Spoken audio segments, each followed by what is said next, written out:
Hello everyone, welcome back. आज हम बात करेंगे वक्फ अमेंडमेंट बिल के बारे में, जो कि अभी पार्लियामेंट में बहुत चर्चा का विषय बना हुआ है। 3 अप्रैल 2025 को बहुत सारी डिस्कशंस के बाद लोकसभा ने 288 वोट्स से इस बिल को पास कर दिया। 232 वोट्स इसके अगेंस्ट थे। उसके जस्ट एक दिन बाद 4 अप्रैल को राज्यसभा ने भी इसे पास कर दिया और 5 अप्रैल तक प्रेसिडेंट द्रौपदी मुर्मू जी ने भी इस पर अपनी मुहर लगा दी। लेकिन कहानी यहीं खत्म नहीं होती। बहुत से बड़े नेता जैसे एमईएम के असदुद्दीन ओवैसी और कांग्रेस एमपी मोहम्मद जावेद ने सुप्रीम कोर्ट में इसके खिलाफ पिटीशंस दायर कर दी। उनका कहना है कि ये बिल अनकॉन्स्टिट्यूशनल है और ये आर्टिकल 14, 15, 21, 25, 26, 29, 30 और 300A का उल्लंघन करता है। मतलब उनका मानना है कि ये मुस्लिम धार्मिक और कल्चरल ऑटोनॉमी को कमजोर करता है और एग्जीक्यूटिव इंटरफेरेंस को बढ़ावा देता है।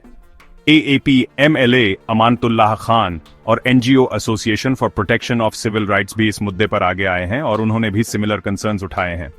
उन्होंने वक्फ बोर्ड्स में नॉन मुस्लिम मेंबर्स को शामिल करने जैसे मुद्दों पर सवाल उठाए हैं। उनका कहना है कि ये नियम दूसरे रिलीजियस इंस्टीट्यूशंस पर लागू नहीं होते। इसी मुद्दे पर चर्चा के लिए हमारे साथ मौजूद है अनिकेत और पूजा। आज हम एक बहुत ही महत्वपूर्ण मुद्दे पर चर्चा कर रहे हैं जो हाल ही में सुर्खियों में रहा है। आपने वक्फ संशोधन बिल के बारे में सुना होगा। क्या आप इसके बारे में कुछ बता सकते हैं? हाँ, बिल को लेकर काफी विवाद हुआ है।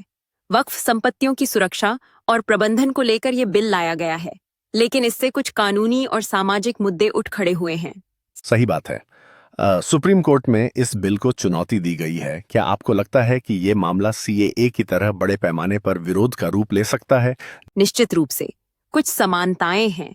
दोनों ही मामलों में समुदायों के अधिकार और पहचान पर सवाल उठे हैं, परंतु इसका कानूनी पहलू भी बहुत महत्वपूर्ण है।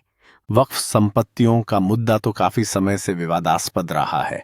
क्या इस बिल से उन विवादों का समाधान हो पाएगा या और उलझनें बढ़ेंगी? समाधान की उम्मीद करना थोड़ा मुश्किल है। कई लोग इसे धार्मिक और सांस्कृतिक हस्तक्षेप मानते हैं। इससे आपसी विश्वास में कमी आ सकती है। कुछ विशेषज्ञों का मानना है कि इस बिल से वक्फ बोर्ड की पारदर्शिता बढ़ेगी। क्या आपको लगता है कि ये सही दिशा में कदम है? पारदर्शिता हमेशा अच्छी होती है, लेकिन इसके लिए सही नीतियों और प्रक्रियाओं का पालन भी जरूरी है। बिना सही क्रियान्वयन के पारदर्शिता सिर्फ शब्दों तक सीमित रह सकती है। सुप्रीम कोर्ट में इस मामले की सुनवाई से क्या उम्मीदें हैं? क्या इससे कुछ ठोस परिणाम निकल सकते हैं?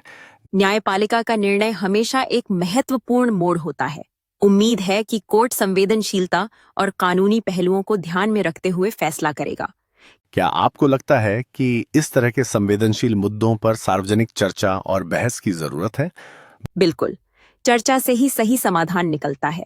लोगों की आवाज सुनना और उनके विचारों को समझना भी बहुत जरूरी है।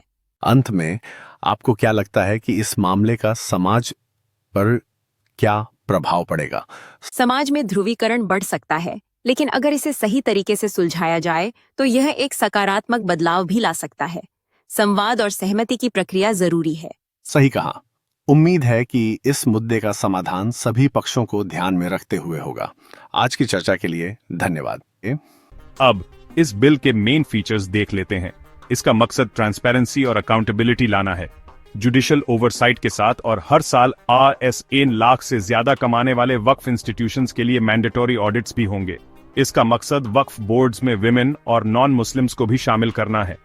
मुस्लिम राष्ट्रीय मंच इस बिल को सपोर्ट करता है, लेकिन कुछ लोग इसे controversial citizenship amendment act CAA जैसा मानते हैं।